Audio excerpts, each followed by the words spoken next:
Bonjour à tous et bienvenue dans une nouvelle série d'informations hebdomadaires centrées sur l'Afrique. Pensez à vous abonner afin d'être informé des actualités de la semaine. Débutons donc notre tour d'Afrique au Sénégal où des hackers avaient lancé une cyberattaque vendredi 26 mai contre plusieurs sites du gouvernement, dont la présidence, les ministères des Forces armées et de la Santé ainsi que d'autres institutions. Le groupe de hackers se faisant appeler Mysterious Team et se déclarant du collectif Anonymous affirme avoir agi en solidarité avec les citoyens sénégalais et leur droit à choisir librement leur président. Ils dénoncent ce qu'ils qualifient de dictature et demandent au président Macky Sall de répondre aux demandes du peuple. Cette attaque est survenue dans un contexte politique tendu. Le gouvernement sénégalais l'a reconnu et met tout en œuvre pour établir les services le plus rapidement possible. Rendons-nous au Cameroun où des opérateurs de la téléphonie mobile ont été sanctionnés pour une mauvaise qualité de leurs services. L'agence de régulation des télécommunications ART au Cameroun a annoncé des amendes d'un total de 6 milliards de francs CFA à l'encontre des opérateurs de téléphonie mobile MTN Cameroun, Orange Cameroun, Viettel et Camtel pour leur mauvaise qualité de service et les coûts élevés imposés aux consommateurs. Ces sanctions font suite à une vague de protestations de la part des consommateurs concernant les problèmes de qualité et les prix pratiqués par ces opérateurs. Les amendes visent à faire respecter les droits des consommateurs et à encourager les opérateurs à améliorer leurs services. Les consommateurs se disent satisfaits de cette décision tout en appelant à une baisse des coûts de communication et des tarifs d'Internet. Le mouvement de boycott citoyen consistant à mettre les téléphones en mode avion pendant certaines heures a été levé, donnant aux opérateurs une chance de répondre aux préoccupations des consommateurs.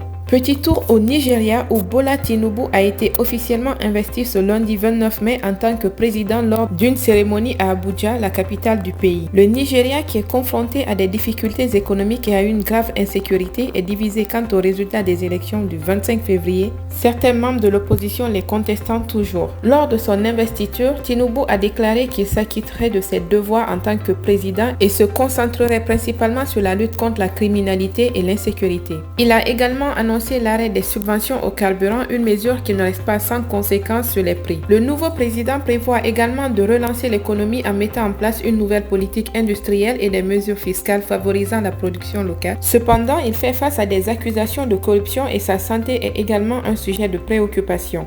Malgré son investiture, les principaux candidats de l'opposition, Atiku Abubakar et Peter Obi, continuent de contester les résultats électoraux en raison de présumées fraudes massives. Leurs recours en justice sont donc actuellement en cours d'examen. Parlons à présent du cas du migrant originaire d'Afrique subsaharienne qui a été tué et des 5 autres personnes qui ont été blessées lors d'une attaque au couteau en Tunisie. L'attaque a été perpétrée par un groupe de jeunes Tunisiens contre un groupe de migrants réunis dans un quartier de Sfax. Un homme de 30 ans est décédé tandis que les 5 autres personnes ont été hospitalisées mais ne sont pas dans un état grave. 3 suspects tunisiens ont été arrêtés et une enquête est en cours pour déterminer les motivations des agresseurs. Cette attaque a suscité la condamnation de plusieurs organisations non gouvernementales qui soulignent le climat de discours haineux et xénophobe à l'encontre des migrants subsahariens en Tunisie. Ces discours diffusés notamment sur les réseaux sociaux contribuent à alimenter la violence et l'intolérance envers les migrants vulnérables. Les ONG dénoncent également un climat d'impunité et de normalisation de la violence, pointant du doigt le président tunisien Kais Saied.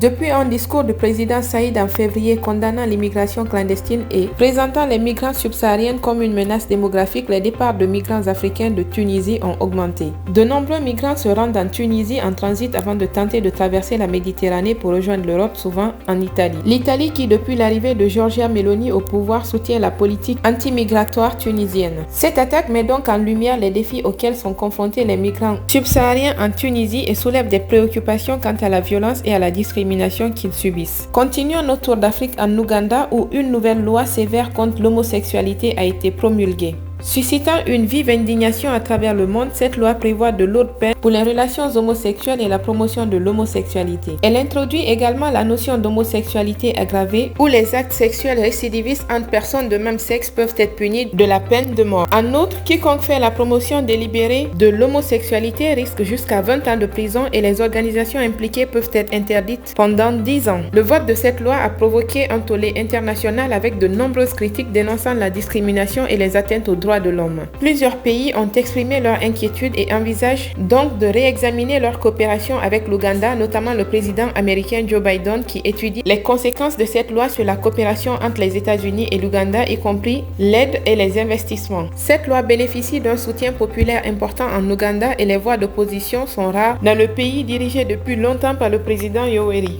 Allons au Soudan du Sud où le Conseil de sécurité de l'ONU a décidé de prolonger d'1 an l'embargo sur les armes ainsi que les sanctions individuelles. Cette mesure qui est en place depuis 5 ans consécutifs a suscité des critiques de la part des Sud-Soudanais ainsi que de représentants du Conseil de sécurité, de la Chine et de la Russie. La résolution adoptée prévoit également un assouplissement permettant le transfert de matériel militaire non létal sans notification préalable. Les États-Unis, la France et la Grande-Bretagne qui ont coordonné la résolution estiment que les sanctions sont un moyen efficace pour faire respecter l'accord de paix de 2018. Cependant, les pays africains ont dénoncé les sanctions ciblées et l'embargo sur les armes et ont été soutenus par la Chine et la Russie. Ils estiment que la communauté internationale devrait plutôt soutenir les efforts de paix et fournir davantage de moyens aux soldats sud-soudanais. De leur côté, les experts ont rapporté dans leur dernier rapport l'importation de véhicules militaires qu'ils considèrent comme une violation de l'embargo.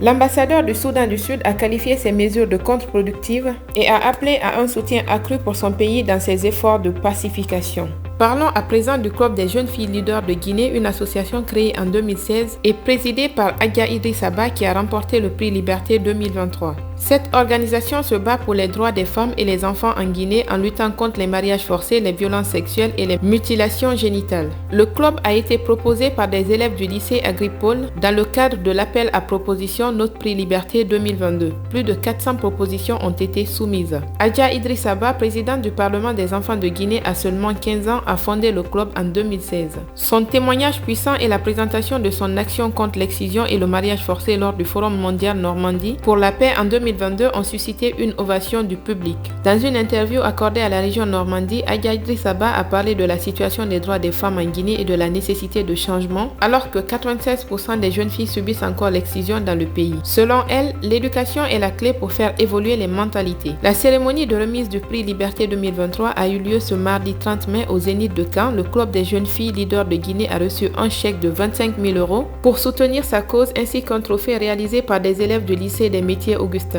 Terminons notre tour d'Afrique par le Forum africain du digital connu sous le nom de GITEX Africa 2023 qui a ouvert ses portes à Marrakech au Maroc. Cet événement parrainé par le roi Mohamed VI et qui s'est déroulé du mercredi 31 mai à ce vendredi 2 juin marque la première fois que le Forum mondial du digital se tient en Afrique après plus de 40 ans à Dubaï. GITEX Africa 2023 vise à positionner le Maroc en tant que hub de la transformation numérique sur le continent africain et l'ouverture de cette première édition a rassemblé de nombreuses personnalités dont le chef du gouvernement marocain, des représentants des Émirats arabes unis et des responsables africains du secteur numérique. L'événement a réuni près de 100 pays, 900 entreprises et environ 250 intervenants et vise à favoriser les échanges entre les gouvernements et le secteur privé en Afrique. Les objectifs comprennent la numérisation comme enjeu économique pour les pays africains, la promotion des startups et des investissements, l'amélioration des infrastructures numériques pour faciliter les relations entre les citoyens et l'administration et contribuer à un meilleur avenir pour le continent. Le choix du Maroc pour accueillir cet événement s'explique par la volonté de renforcer les liens entre le Maroc et les Émirats arabes unis et de soutenir le développement des technologies africaines. La transformation numérique offre des opportunités pour l'Afrique, notamment l'accès aux marchés internationaux, les paiements en ligne via les fintechs pour favoriser l'inclusion financière, l'amélioration de la qualité alimentaire grâce à l'agriculture et aux technologies vertes, ainsi que le potentiel de l'intelligence artificielle pour réduire les inégalités et combler le fossé avec d'autres continents. Cependant, des défis subsistent tels que la formation et la rétention des talents africains, la création d'un environnement favorable aux startups et aux investissements. Voilà donc, c'est la fin de cette série d'actualités hebdomadaires centrées sur l'Afrique. Je vous dis à très bientôt pour les prochaines actualités.